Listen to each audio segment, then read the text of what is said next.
Greetings, programs, and welcome to the Awesome Friday podcast. My name is Matthew, and with me, as always, is Simon. How are you, Simon? Hello. I'm I Thank really you. cut right to the chase that time. Like, I'm no glad. preamble at all. Just like, hey, it's us. It's us. We're back.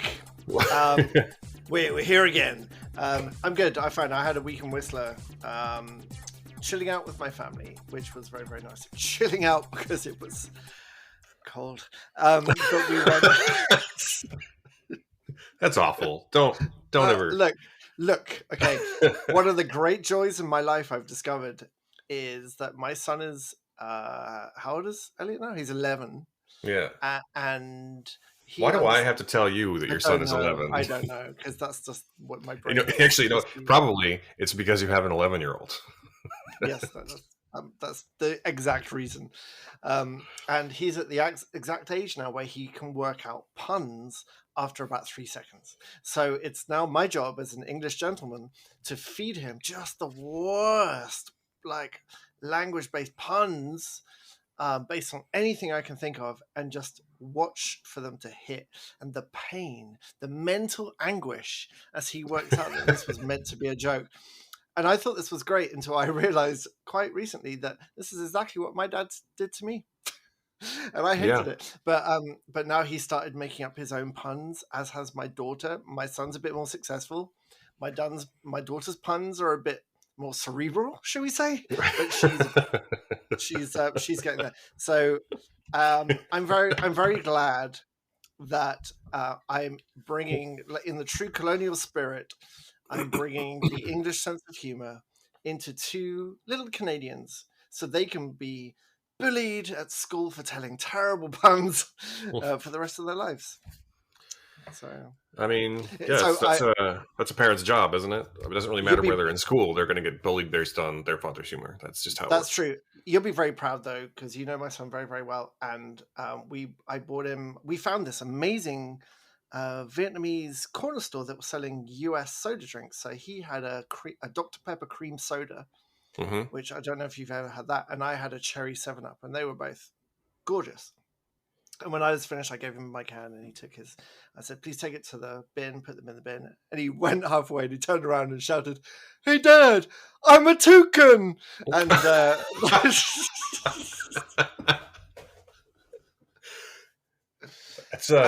that's amazing.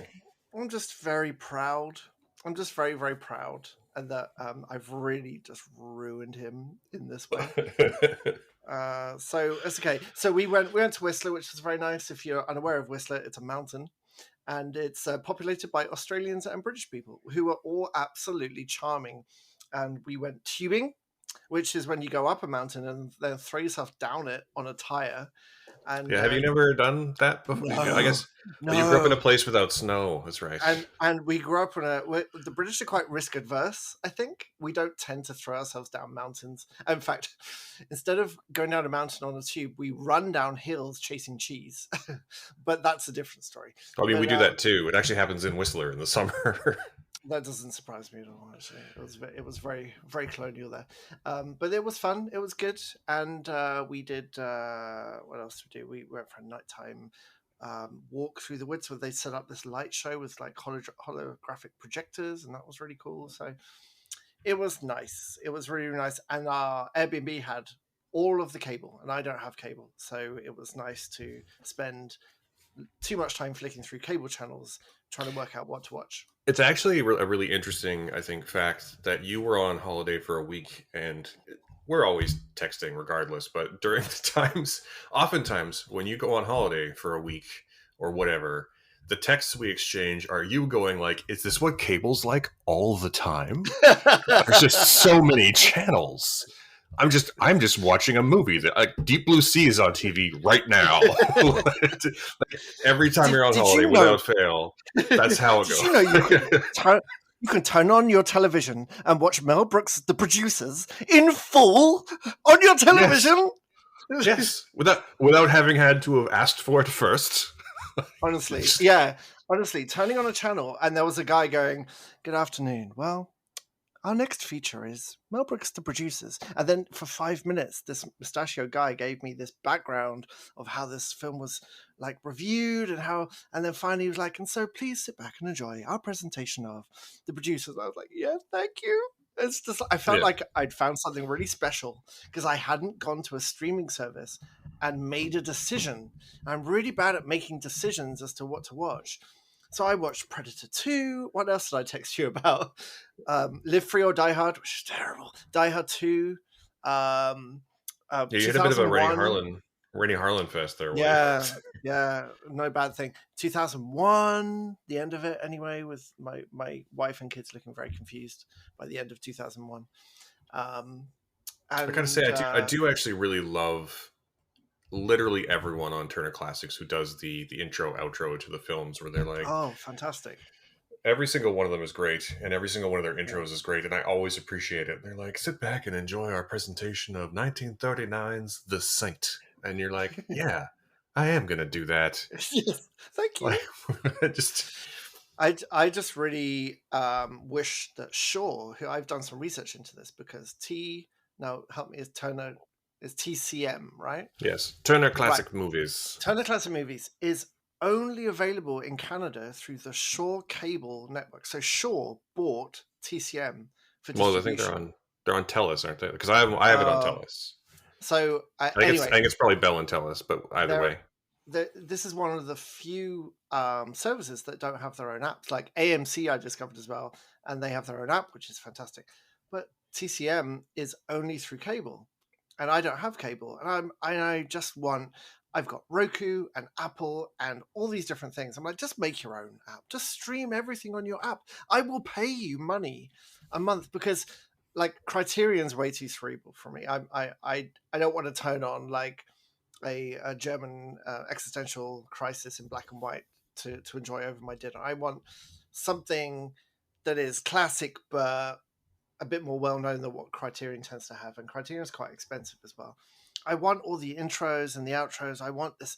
TCM this month are doing just Oscar nominees and winners, nothing but Oscar winners, and there's so many I haven't seen. But if you don't have cable, it doesn't exist here. You can't get it at all, which is very frustrating. I will go ahead and say that I think Criterion is definitely more cerebral, but definitely also has a lot of other really interesting and good and fun stuff. Mm-hmm. Like I definitely watched all the 1970s Three Musketeers movies on Criterion one time, and that was just a good time. Mm-hmm. But you're right. Like I wish TCM had something up here, but they don't. And I think the reason is that because they're sort of part of the one big Warner Brothers hive, they in the States they're just part of HBO Max, so we don't have their content up here. I might be wrong about that, but I believe that's the case. But HBO has the agreement with Crave, so why? But only for original content. Oh, you're joking. Yeah. Isn't it a wonderful how streaming was meant to revolutionize everything, isn't it? And now you haven't got any options that aren't just spending a huge amount of money and just getting all the streamers and all the cable. I mean, I don't know what it must be like, and this is going to make me sound old because I'm bitching like an old man right now, but I don't know what it must be like being like 18 to 25 now, because when I was that age, like we had Napster and we were all convinced that everything would be available all the time.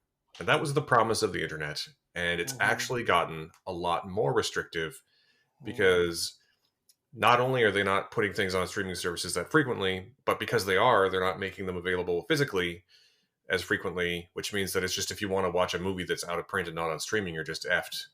And you can't just like go to a thrift shop and find it anymore either. Like it's annoying. It's very annoying. So there's a really interesting project. You probably know about this actually. I think Scorsese's involved, and it's a project that is making sure that movies that aren't on streaming or released anywhere are not lost. And I saw the stats on this, that there's a massive percentage of like pre-60s American movies that are just gone forever. Oh yeah, it's a very much a thing. It's crazy. And it's interesting because people, especially like people our age, will say that like, oh, movies in the 50s and 60s had a higher overall quality, and I'm sure that that people love to revere the 70s. And even the 80s, at this point, people talk about how great the 80s were. But the thing that we don't really realize is that all of the bad movies, they're just not available anymore. So we really Mm, only see the good stuff from those time periods, which is why we have mm, this opinion that they're better because yeah, we're only watching 4 and 5 star stuff. There's no just like, you can't just go onto TCM and watch a fine movie from 1950. They're going to show you something mm, good, right? And same with mm, Criterion. They're going to show you something that's either good or significant or both. So it's a whole thing. And I'm yeah. sure that's the same with other forms of media. I'm sure there's lots of albums that are lost and books that are lost too. But Yeah. movies are what I care about, so that's the thing I know about. It was interesting saying about how like it used to be like 20 years ago in like choosing the media you watch, because my kids had their own cable and their own TV in their bedroom, and I put it on for them, and my daughter came out. She said, "Dad, can we put Netflix on instead? Because um, they won't let us choose what to watch. It's just on." And I'm Hmm. like, yeah, that's how TV worked. When I was growing up, I had 4 channels. Actually, I had 3, and then they introduced the 4th one, and and that was it. And she's just like in horror. Actually, it was more like, I don't want to know. I don't want another history lesson. Can I just put Netflix on, please? Hmm. But the idea of not choosing what you watch is utterly alien to them.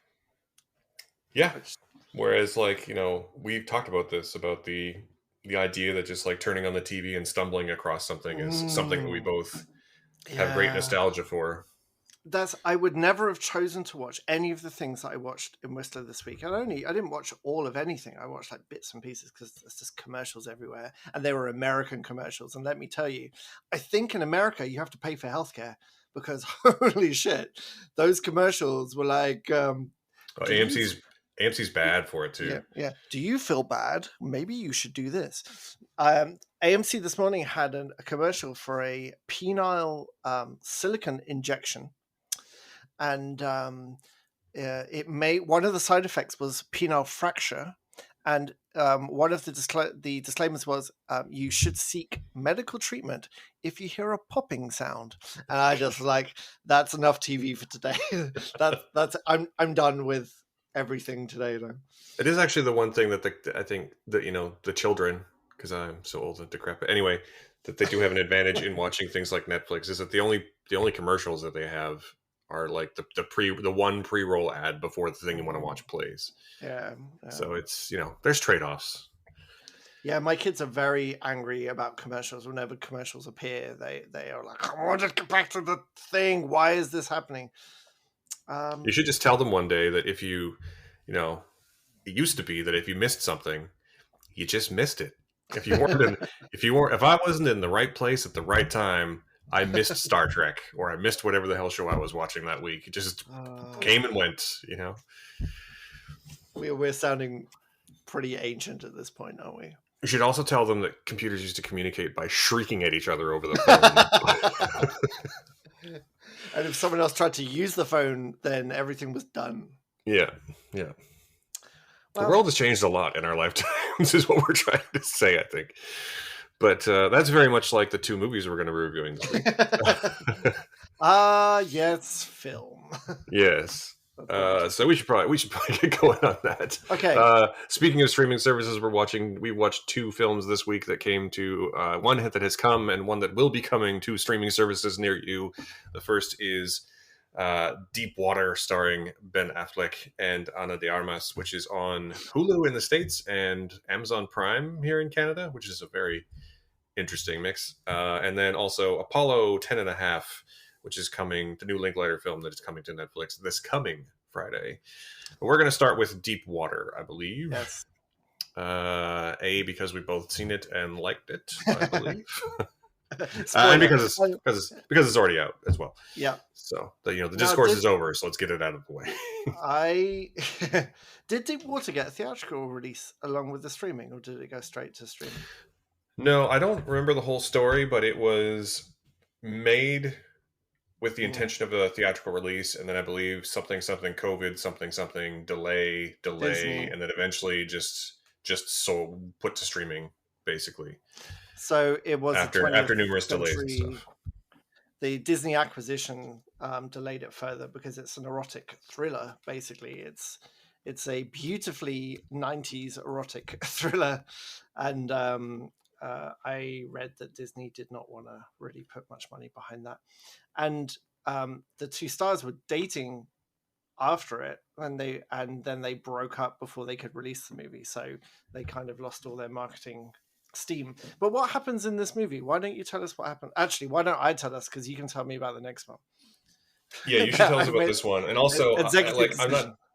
not to say that I did not like this one, but I think you liked it more than I did. I did.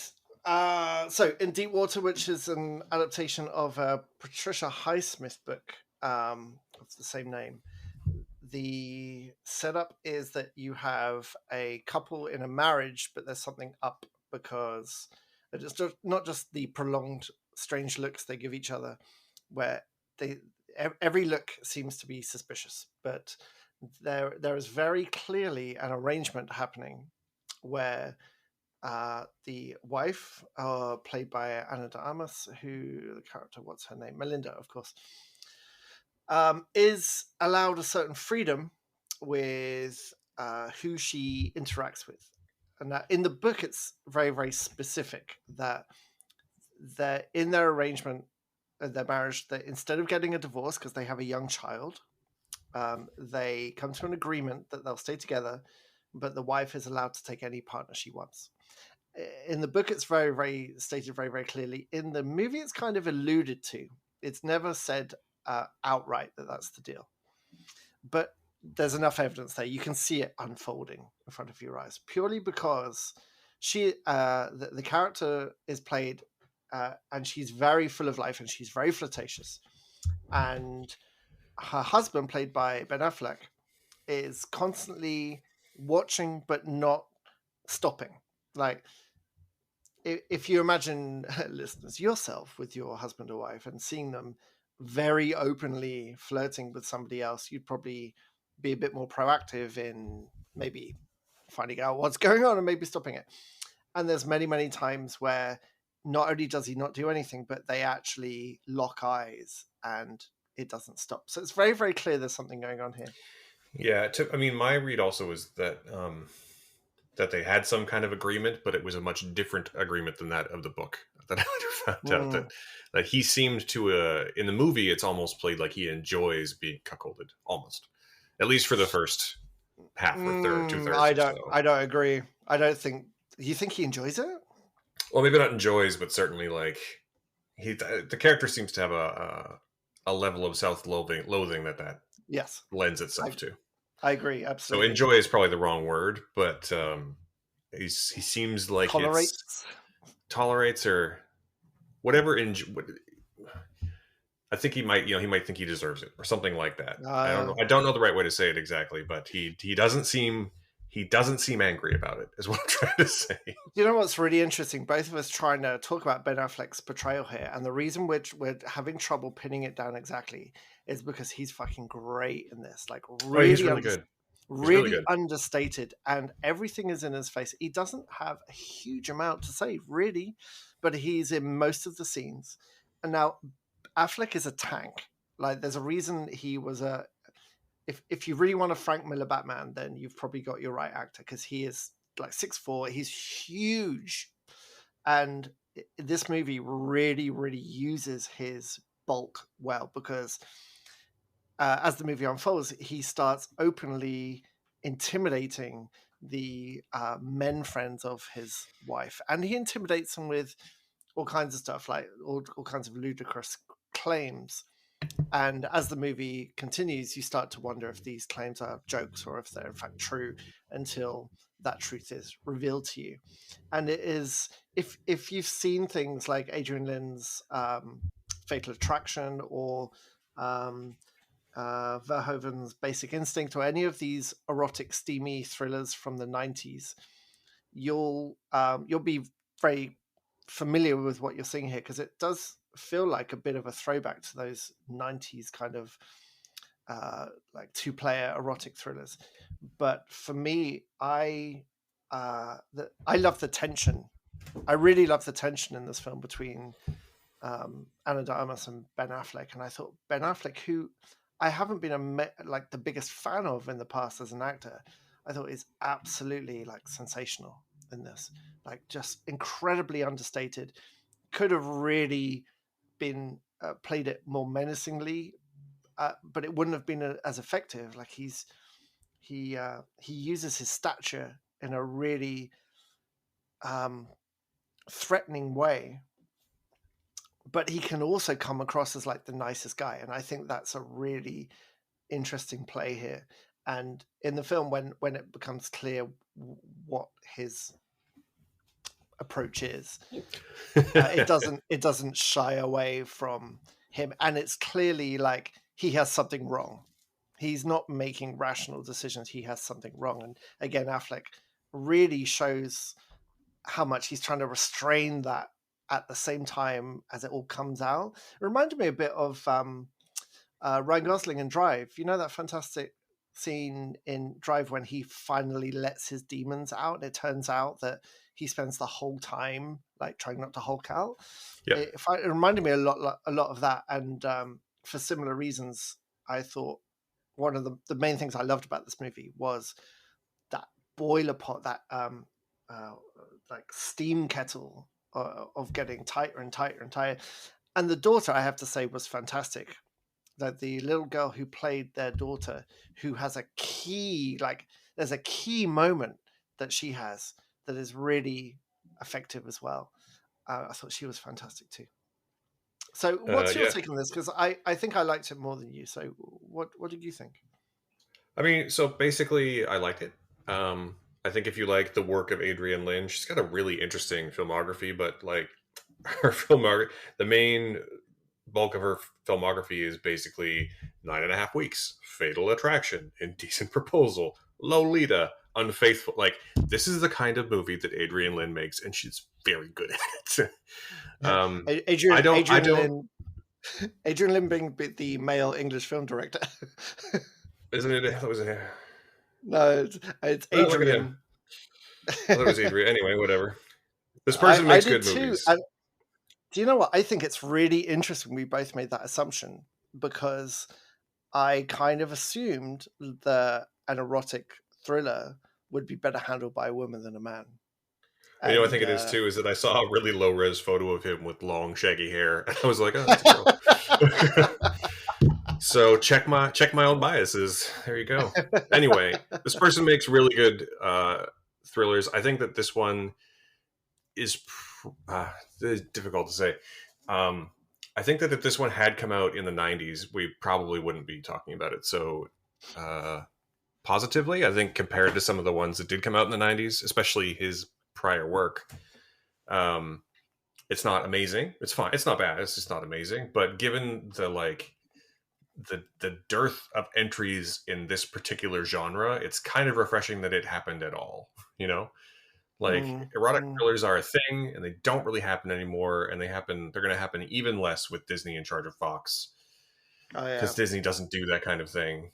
And yeah, you won't see I'm that. just kind of glad it exists, and it's gotten really mixed reviews, mixed to negative, I would say, based on what I've been looking at. But I don't know, like, it's fine, like, and it's beautiful people and lots of tension. I don't see what the problem is.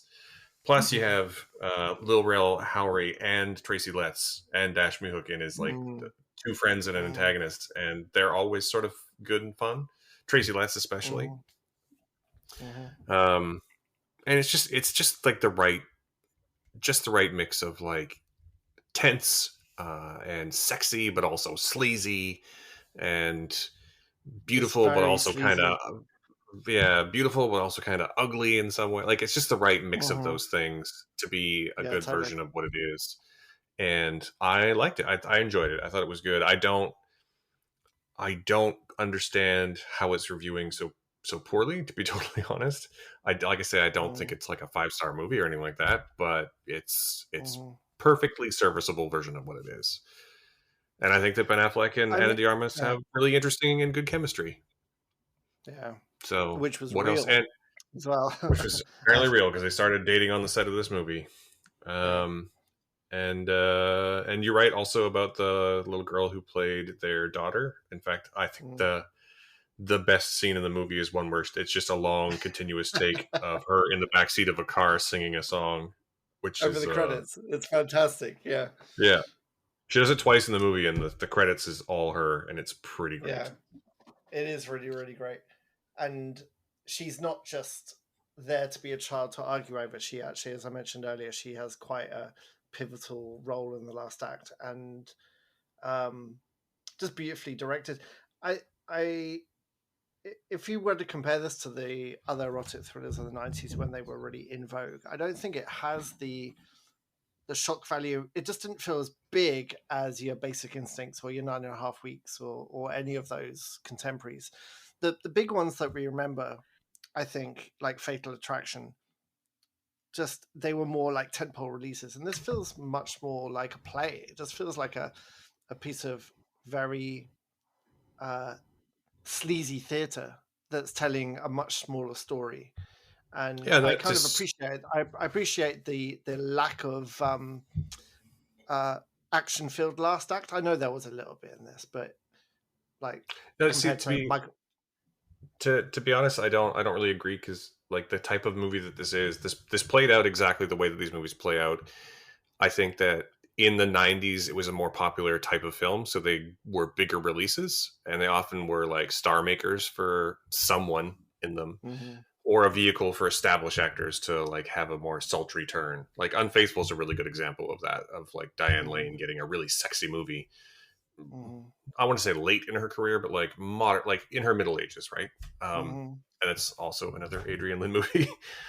mhm, But it plays out almost exactly the same way, not like plot point for plot point, but certainly like beat for beat in terms of like tension ramping and who's going to reveal what and when, and you know. So I think it's more to do with the fact that, as with romantic comedies, it was just a bigger type of movie in the 90s, mhm. right? Like, and rom coms are another great example of that. In the 90s, a single rom com could turn someone into a star overnight, and now they're all straight to Netflix or Prime or whatever, and nobody really cares. And that's just, in the same way that people are sick of superhero movies now, there was a time when they got sick of westerns, and there was a time when they got sick of other things. Mm. Like, it's just the cycle, and one day they'll be big again, but not anytime soon. So, Do you think we'll ever get back to the glory days of My Best Friend's Wedding, which is a great movie, or even like the British Four Weddings and a Funeral sort of era of big, I mean, um, they're still happening. funny? They're still happening. Uh, They're just not happening in the same way, right? Like mhm.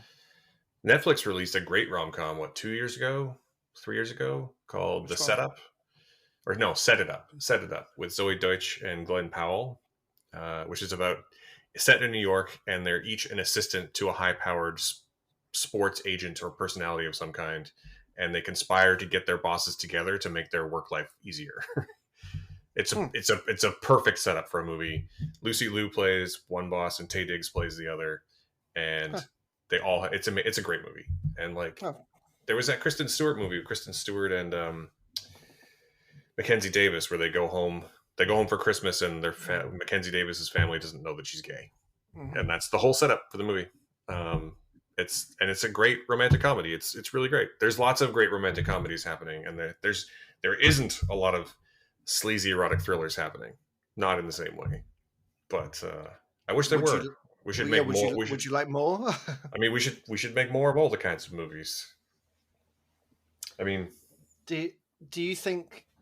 Because 20th Century Fox and their like affiliated studios were quite active in making these smaller budgeted like sleazier, darker things. Do you think those days are like done now completely with Disney? I mean, I don't have any inside knowledge. I don't have any way to No. say, but I would say that that thing does not fit into Disney's usual MO. And I think that Mm, even if they do keep making those things, and I hope that they do, but even if they do, they're going to make fewer of them because Disney mhm, is not going to compete with itself. So, mm, pre-merger there were 5 studios, and every weekend you'd have 4 or 5 big releases, and now 2 of those mm. studios are the same studio, so you're going to have 3 or 4 every weekend. And every time there's an acquisition, that's what's going to happen. We're going to have fewer movies overall, and it's going to be less competition. And it's yeah, it's and also lots of people will lose their jobs. So yeah, I wonder. like I was thinking about that with the acquisition of MGM by Amazon, which apparently is going ahead. Like oh MGM is yeah, eight and a one half of the billion dollars. great like old Hollywood producers of classic movies over decades and decades. Now, what happens to that? Does that just become a brand now, or like is it all just going to Well, be done through Prime? And are to they be actually going to fair, do releases? MGM was already owned by Sony, I believe it was, um, and as operated as like a separate entity, but owned by Sony. I think it was Sony. But I mean, it's hard to not be cynical about Amazon Prime buying MGM just for their back catalog when they've already greenlit a TV show based in the James Bond universe. They have. They have like a race across the world type show or something like it. Sounds doesn't sound like James Bond at all. But they've greenlit it. They've greenlit a TV series set in the James Bond universe, and Okay. it was like was 2 days later. Like, Huh. it's all just about the content, right? Like Yeah. Prime. The bigger worry for me isn't that, is that where does that back catalog go now? Does it stay on Criterion and TCM, or does it exclusively Amazon Prime? Right. It's well, from again a business. Just to circle back, like we're getting to an era where things are less available, and always will be. Because why would they ever re-release classics on DVD if they can just charge you $100 a year for Prime Video? I've heard that from Disney. Disney are dialing down how many physical releases they're doing to push people to Disney Plus more. I've heard that as well. Yeah, and apparently they're dialing down. Like one of the studios, I can't remember. Maybe I'm wrong about this, but I thought I heard that one of the studios just was going to stop doing 4K Blu-rays. So if you want to watch it in 4K, you got to subscribe to their streaming service. Mm-hmm. Well, lovely. What an optimistic way to finish our conversation about Deepwater. Yeah, that's very much like an erotic thriller. Yeah. I mean, at the end of the day, just to circle back to the movie itself, I liked it, and I hope they make more movies like it. I have no faith that they will, but I hope that they do. Yeah. It was a great like the casting of this is make or break, and I thought it was cast beautifully. Ana de Armas, especially when you consider she's not acting in her own language as well, in her first language, she was just so many different layers of flirt and hatred and trust and distrust, and a really good kind of foil for Ben Affleck's like very stoic but stirring kind of character. I thought she was great, and she had to do a lot in this. She had to play a lot of drunk, and it's quite hard to play drunk without actually being drunk. And I thought she did a really, really, really good job, like a very free kind of performance. She was good, and obviously very, very trusting, because you see a lot of her in this movie, and she I think that says a lot about Adrian Lin as well, that he's able to create a situation where an actress can feel comfortable to do these kind of things. So good for him. Yeah. So what would you give it out of 5? I would give this a 4 out of 5. Like I really liked it. It ticked all my boxes. I thought when the hammer dropped towards the end, I was on board, and I was really impressed. I already liked Ana de Armas, but I was really impressed with Affleck in this. I thought he was fantastic, and the film is made with this beautiful circular like narrative where you don't realize, but it's bookended, and that really worked for me. And just as a film, it was exactly the kind of thing I want from this kind of thriller. Yeah. That's pretty much exactly it. 3 out of 5 for me. Again, I don't think I liked it as much as you, but like it's a type of movie that I, got to watch these things, because otherwise they won't make more of them. Right. It's the same reason why every time Netflix makes a horror movie, I make sure to watch it, so the algorithm knows, even if it's bad, I just want them to keep making horror movies. Yes, absolutely. So. Okay, good. Well, why don't we move on to the next movie? Yes, let's move on to, and I'm going to say this just to annoy you, Apollo 10 and 1/2. That's Apollo 10 and a half, which is subtitled A Space Age Childhood, is the forthcoming rotoscope animated film from Richard Linklater, premiering on Netflix this coming week on April the April the 1st.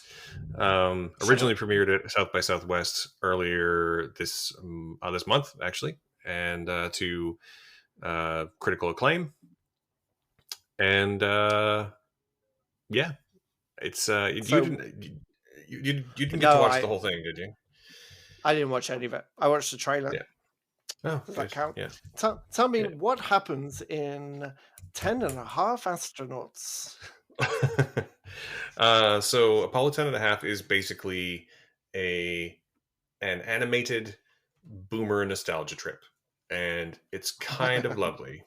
It's Richard Linklater basically remembering his own childhood. It's set in 1969 in Houston, in the shadow of the Apollo program, as like around the same time as the Apollo 11 moon landings. The main character is a 10 and a half year old kid, and he was 9 in 1969. And it seems to just be, most of it is just memories from his childhood about how his family existed and interacted, and how kids were freer. And it's narrated by Jack Black, and the voice cast is all good. And I don't know how you feel about the rotoscoped animation style, which is where they shot stuff in live action and they animate over it, like a Scanner Darkly, or in what was the other one he did like that? Waking Life. And I'm fine with that. I think it's a little more stylized, or maybe a little less stylized, a little more rudimentary animation style than those two are. But at the end of the day, I think I was about to say it's slight, but that's kind of an unfair word. It's not very heavy. It's looking back on your childhood with rose-colored glasses to a time you're nostalgic for by a boomer. And if you're on board with that, I think you will love this movie, because what's the story? What's the premise? So well, there kind of really isn't one. Is the thing. There is this sort of frame story where at the very beginning of the film, he's just at school. This 9-year-old kid is at school, and two like suited NASA people show up because he lives in Houston, where NASA is headquartered. And they take him aside and they're like, you've passed the national physical exam 3 times in a row. You're the best in your team at kickball. You're very popular among your friends. And we built the space capsule 20% too small. So we need a kid to go to space. And then it like cuts to him doing some training, and then it says, well, actually, maybe we should start at the beginning. And then there's literally just 45 minutes of, this is my dad, and these are my 5 siblings, and that's my mom, and this is how we interacted, and this is what it was like being a kid in 1969. And eventually it comes back around to like this training he's supposedly doing. But really, she's just a 9-year-old in 1969 watching the moon landing. That's the whole movie. That's basically the whole movie. And but there's lots of just like, we were the last generation to ride our bikes behind the truck's spewing DEET to kill the mosquitoes. We didn't think it was dangerous, and we didn't know any better. Like, I don't think I would have enjoyed that. We played baseball, and the coach, every time we committed an error in a game, the coach lined up 3 other players and they pitched baseballs at us as punishment. Like every day seemed like every adult in your life was trying to find an excuse to hit you with a paddle. It's but then also like lots of really lovely just remembrances of times his siblings interacted, and what it was like to be a kid in 1969. And again, like, I think if you like Linklater, you will like this. And if you don't, you might bounce off of it. And if you're into nostalgia for the 60s and for the Apollo program in particular, you'll probably love this. And if not, you might bounce off of it. I didn't think it was amazing, but it's a solid movie. Like, I get why people are loving it. I think it's pretty good. It's a solid 3 out of 5 for me personally. Hmm. So in But terms of Linklater, I did not like Scanner Darkly at all, and I didn't get on with the rotoscoping and that. And when I watched the trailer for this, I was like, "There's something about rotoscoping in a movie that doesn't work for me," which is weird because I remember distinctly when it started in video games with Prince of Persia, and it was like, "Holy shit! Have you? This is like unlike anything else." And rotoscope games look fantastic, but there's something about when it's used in a movie, maybe it just feels too smooth. Like there's no depth to it. I don't know what it is, but mm, I this didn't doesn't really enjoy have that. Scanner Darkly as well. This doesn't really have that problem. I mean, the animation, the character designs are all interesting, and the animation style itself is not really meant to be realistic. Like, oftentimes like when they're on the baseball field, there's just like smudges of green that are meant to represent grass and things like that. So it's sort of Mm-hmm, a mix of styles in that way. mm-hmm, mm-hmm. Um, I didn't really have a problem with the rotoscoping, but I know that some people do. My wife doesn't like it either. Um, Right. and it's similar to CGI rotoscoping, right? Like, it can either inform the animation or it can hinder the performance, or like there's lots of Mm, discourse about it that I don't think is worth going into right now. But yeah. um, I mean, So, this is a movie I think that you might need to approach on your own, on its wavelength rather than your own, to sort of appreciate. And to be mhm. perfectly fair, I bet my dad will love this movie. you know, Yeah. this might be a movie for your dad. It's a movie by your dad for your dad about a time when your dad was a kid, pretty much. Would you say So, you're a Linklater fan because you love Everybody Wants Some as well, don't you? I mean, I have. Let me just look up his filmography so I can answer that question a little more I'm closely. looking at it Because now. I had no idea he directed School of Rock. Like I had absolutely no idea that was a Linklater film because I love that yeah, film. and that's the thing, is that his filmography is quite varied, and I would say I like more of his stuff than I dislike. I think Mm-hmm. that the Before trilogy is Mm-hmm. a masterpiece in 3 pieces. Mm-hmm. I love Dazed and Confused, and I love Everybody Wants Some.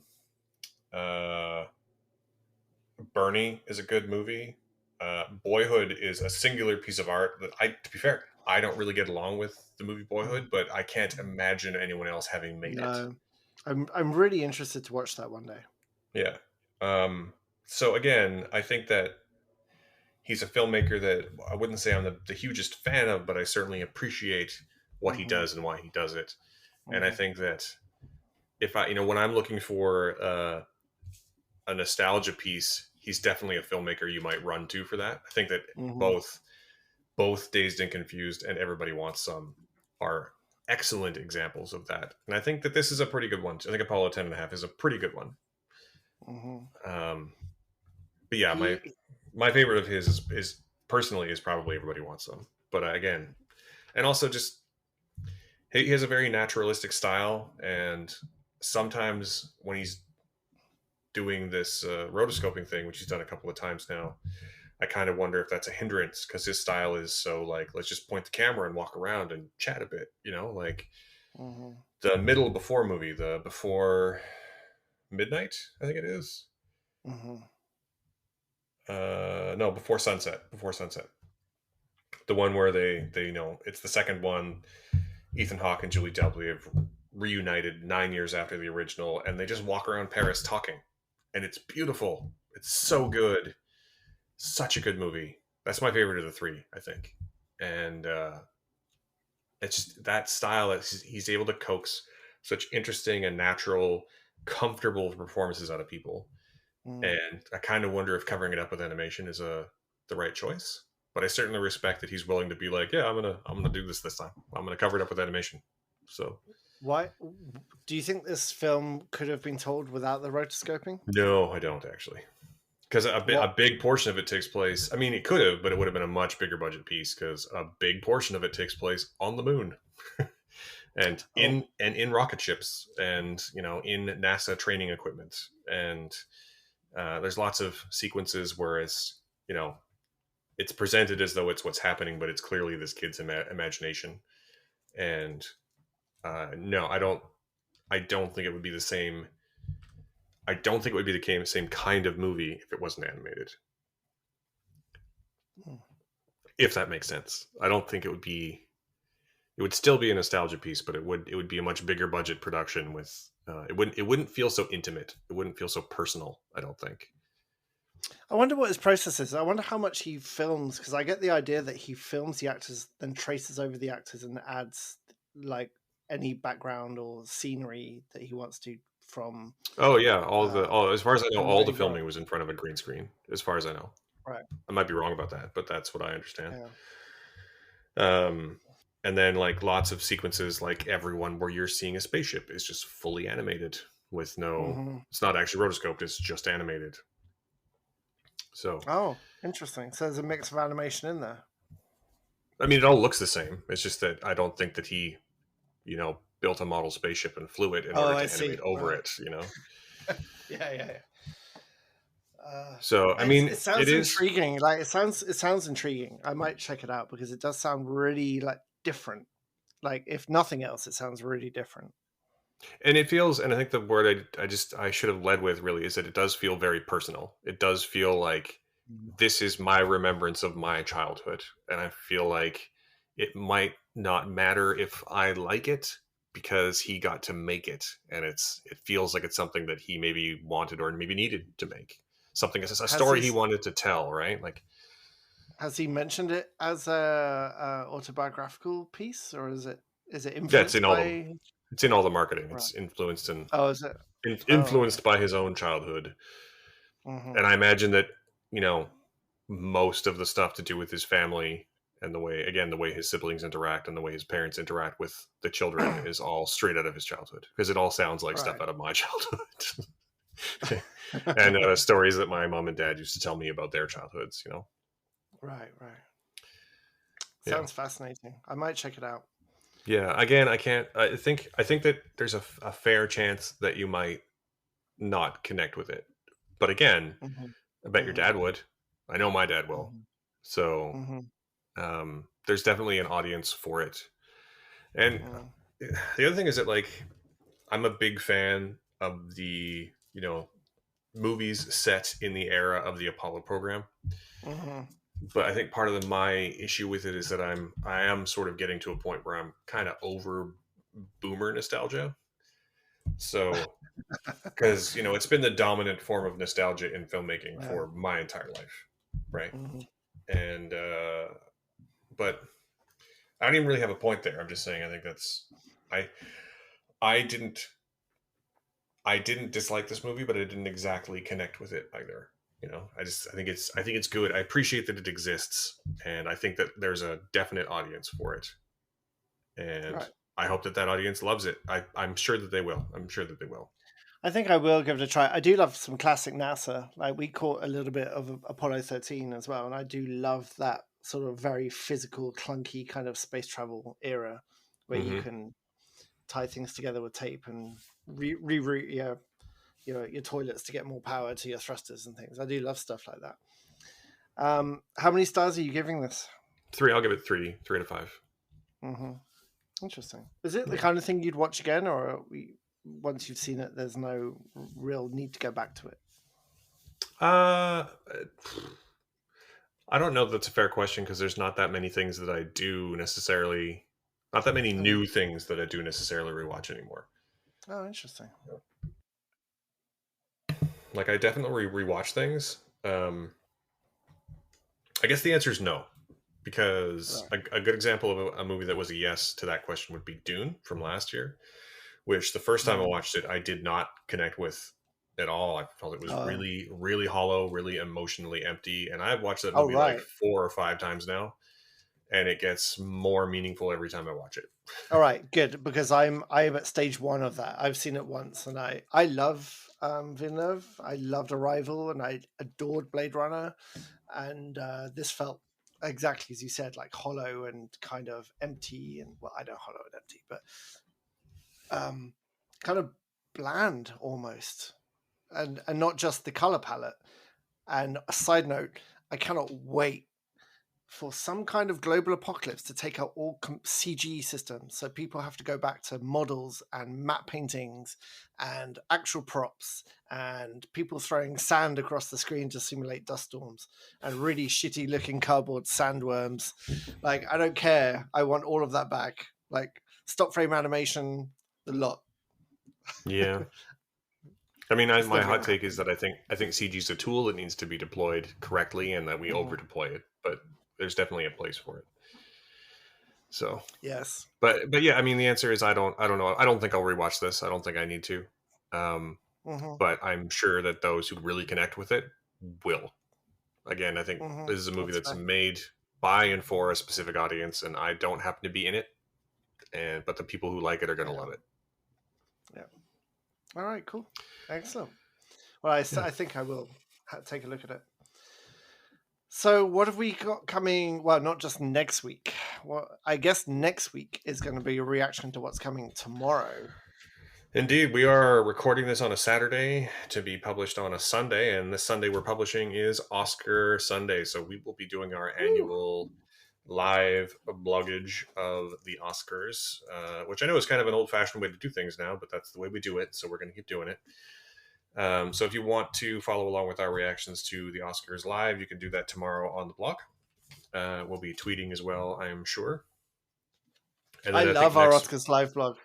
Like, I love it. I just feel like all the negativity and pessimism and all the sarcasm at the film industry just comes out and flows out of me. It's wonderful. yeah. And if the films I like don't win, it's going to be even worse. I don't think the films you like are going to win, just for the record. They're so. really not. They never do. Yeah. And I assume that next week we will be speaking about. I think next week's going to be an interesting episode because the main things we have going on are going to be reactions to the Oscars, and it's the tail end of the Canadian Film Fest, which I am currently attending, and I think we'll probably do a sort of a survey of the films that I got to watch at Canadian Film Fest, all of which you have access to as well. So if you want me to make sure I can make sure you get those if you want. Yes, that would be There's a couple of good Canadian films that I'd really like to talk about, so we could do that. Okay. Yes, we let's do that. We do have Marvel's Moon Knight happening this week, but it's embargo and premiere dates don't really line up with our publishing schedule, so I don't know how we're going to be covering it, if at all. I can't say anything in detail, but I can say I've seen the first 2/3 of the season, and don't use any adjectives. That's and a whole different embargo. Yeah, I know, right? I've seen the first ones, and I think that if the Marvel, how can I put this? If the Marvel hype train Carefully continues unabated as it has done with the previous Marvel TV shows, I will be in the minority on this one. Ooh, interesting. I think, in fact, so we're allowed to talk about it on social media, just not in any depth. So I actually posted about it on Twitter last night that after I finished the fourth one, that there's things about it that I like, but there's a lot of things about it that I just can't get past. How many Dick Van Dykes out of 10 do you give Oscar Isaac's British accent? 10 being Mary Poppins. I think that they went to the same Australian school to learn it. Oh dear. But I can't say anything more because that would break the like one of the like the bazillion different. Anyway, it doesn't matter. I can't talk in depth about it. Okay. But right. I might be able to wrangle a special episode with me and someone else who's seen it. So we'll see if we can figure that out. Okay. Awesome. I do have a couple of interview episodes coming up as well from the Canadian Film Fest. So maybe not this week, but next. You should have some extra episodes of the show too. You got some busy stuff coming up. A couple of really interesting things you got lined up. Yeah. I look forward to listening and reading. While we're talking about British accents, if we can loop back to Cliffhanger, if you don't mind for a second. I completely forgot that John Lithgow, who is the leader of the baddies, is British in this movie. And one of his henchmen is like London British. And when he tries to kill who's your man? Hooker. Michael Rooker. Michael Rooker tries to kill Michael Rooker by pretending he's playing a football match and commentating himself, like cheering himself on like he's playing at Wembley, because he's British, so he has to do that when he kills someone. But John Lithgow's accent is more posh, but it's really like forced Downton Abbey posh. And so like when people fall off helicopters, it's really like, oh dear, he seems to have fallen. It would be a shame. Darling, do you know the definition of true love? Sacrifice. And it's just so beautifully forced. It's amazing. So I hope Oscar Isaacs is that level. Every time we talk about British accent in movies, all I can think about is that whole Eddie Izzard routine where he compares Hollywood movies to British movies. He's right, of course. And a man bursts into a room and goes, oh. And then a woman says, what is it, Sebastian? I'm busy arranging matches. Well, I just thought that perhaps I'm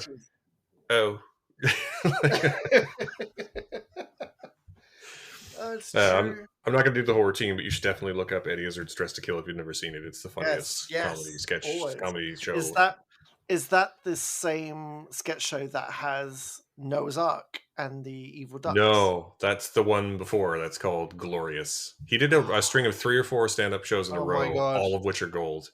My kids keep getting put through Evil Ducks, quack, and